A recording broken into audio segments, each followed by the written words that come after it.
Dr. Eliza Carter, an eminent archaeologist known for her meticulous methods, stood at the entrance of a newly discovered tomb buried deep in the sands of Egypt. Ignoring the warnings of local villagers, old tales of curses and haunted resting places, she pushed forward, driven by an insatiable thirst for knowledge. Armed with her tools and a dimly flickering lantern, she entered the tomb, a labyrinthine structure that had been forgotten by time. Hieroglyphic carvings on the walls whispered secrets of an ancient civilization. Her breath quickened with every step deeper into the darkness. Little did she know those whispers were a warning. As she reached the innermost chamber, she saw it. A magnificent sarcophagus adorned with gold and precious jewels, inscribed with an ominous curse.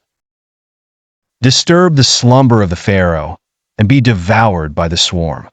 Intrigued rather than deterred, she chiseled open the sarcophagus, her hands trembling with a mix of excitement and fear.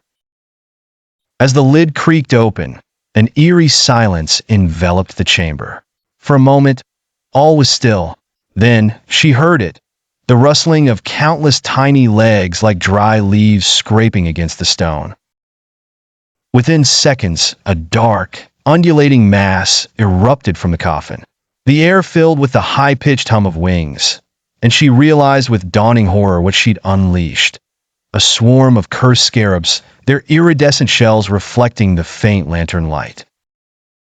They swarmed around her, their beady eyes glowing with ancient malevolence.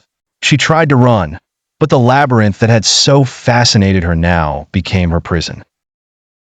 The scarabs moved faster, closing in, their sharp mandibles clicking with hunger. She stumbled and fell, her screams echoing off the stone walls, growing fainter as the swarm descended. Outside, the villagers heard the distant cries and knew the curse had claimed another. Dr. Carter's insatiable curiosity had awakened a terror from which there was no escape, a living nightmare buried by centuries, waiting only for the foolhardy to set it free once more. The tomb lay silent again, the scarabs returning to their dark rest, awaiting the next soul to dare disturb their ancient slumber.